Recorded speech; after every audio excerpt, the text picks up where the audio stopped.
दोस्तों, अगर आप प्राइवेट जॉब कर रहे हैं तो एक सवाल आपके दिमाग में जरूर आता होगा, मेरी सैलरी से हर महीने जो पीएफ कट रहा है, क्या सच में उससे फ्यूचर सिक्योर होगा?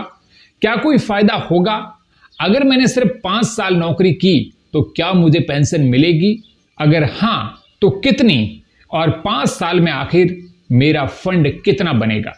आज के इस वीडियो में हम इसी कंफ्यूजन को पूरी क्लियरिटी के साथ, कैलकुलेशन के साथ और रियल एग्जाम्पल के साथ समझेंगे, ताकि आपको एग्जैक्ट आइडिया हो जाए कि ईपीएफओ में आपका पैसा कैसे काम करता है।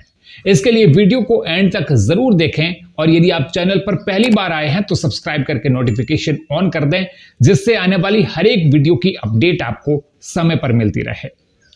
सबसे पहले समझ लेते हैं कि एम्प्लॉइज प्रोविडेंट फंड ऑर्गेनाइजेशन यानी ईपीएफओ असल में क्या करता है। देखिए, जब आप प्राइवेट सेक्टर में जॉब करते हो तो आपकी सैलरी से हर महीने पीएफ करता है। यह पैसा 2 हिस्सों में जाता है, एक ईपीएफ और दूसरा ईपीएस। ईपीएफ यानी एम्प्लॉइज प्रोविडेंट फंड, ये आपका रिटायरमेंट फंड है जहां आपका पैसा जमा होता रहता है और उस पर इंटरेस्ट भी मिलता है। और ईपीएस यानी एम्प्लॉइज पेंशन स्कीम, ये वो हिस्सा है जो आपकी फ्यूचर पेंशन के लिए काम करता है। अब सबसे बड़ा सवाल, अगर आपने सिर्फ 5 साल नौकरी की तो क्या आपको पेंशन मिलेगी? थोड़ा डिटेल में समझते हैं। ईपीएफओ के रूल्स के अनुसार पेंशन पाने के लिए मिनिमम 10 साल की कंटिन्यूस सर्विस जरूरी होती है। यानी अगर आपने 10 साल से कम काम किया तो आप पेंशन के लिए एलिजिबल नहीं होंगे। लेकिन इसका मतलब यह नहीं है कि आपका पैसा डूब जाएगा, ऐसा बिल्कुल नहीं है। अगर आपने 5 साल काम किया तो ईपीएस में जो कंट्रीब्यूशन गया उसका विड्रॉल बेनिफिट मिल सकता है, लेकिन रेगुलर मंथली पेंशन नहीं मिलेगी। अब सवाल आता है, 5 साल में आखिर आपका फंड कितना बनता है? चलिए इसे कैलकुलेशन से समझते हैं। मान लीजिए आपकी बेसिक सैलरी 15,000 रुपए है। अब ईपीएफओ के रूल्स क्या कहते हैं?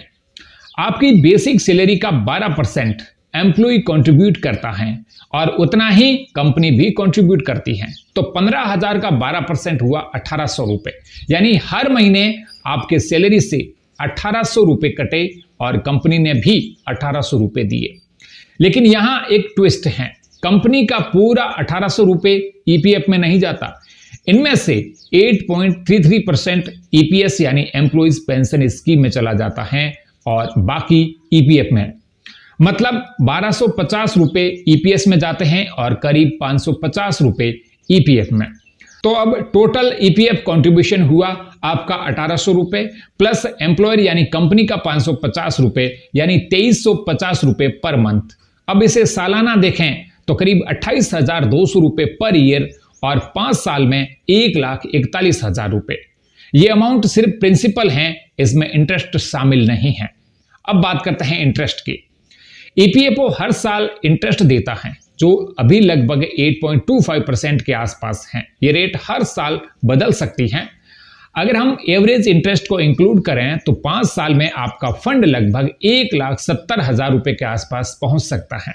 यानी सिर्फ 5 साल की जॉब में भी एक डिसेंट फंड तैयार हो जाता है। लेकिन यहां एक इंपॉर्टेंट पॉइंट समझना जरूरी है। ईपीएस यानी पेंशन स्कीम में जो पैसा गया वो आपको लमसम में वापस नहीं मिलता जैसे ईपीएफ में मिलता है। इसके लिए अलग कैलकुलेशन और रूल्स होते हैं।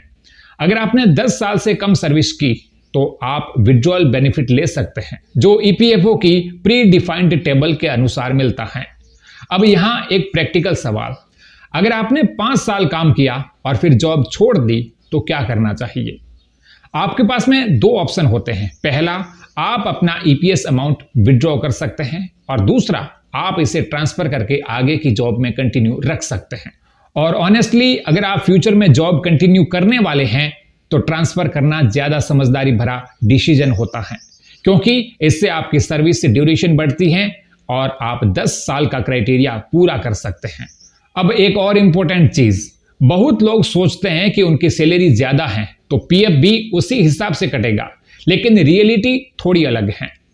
ईपीएफओ की सैलरी कैप 15,000 रुपए होती है। यानी अगर आपकी सैलरी 50,000 या 1 लाख भी है तब भी पीएफ कैलकुलेशन 15,000 के बेस पर ही होता है।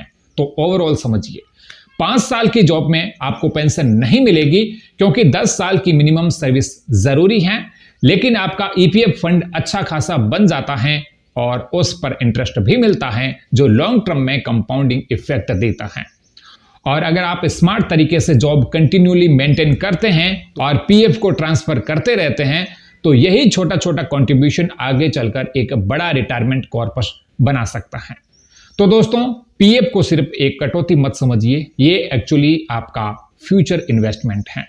और सबसे जरूरी बात, अवेयरनेस। अगर आपको सिस्टम समझ में आ गया तो आप अपने पैसे को बेहतर तरीके से प्लान कर सकते हैं। अगर ये जानकारी आपको यूजफुल लगी हो तो वीडियो को लाइक करें, शेयर करें और ऐसे ही फाइनेंशियल इंफॉर्मेशन पाने के लिए सब्सक्राइब करें।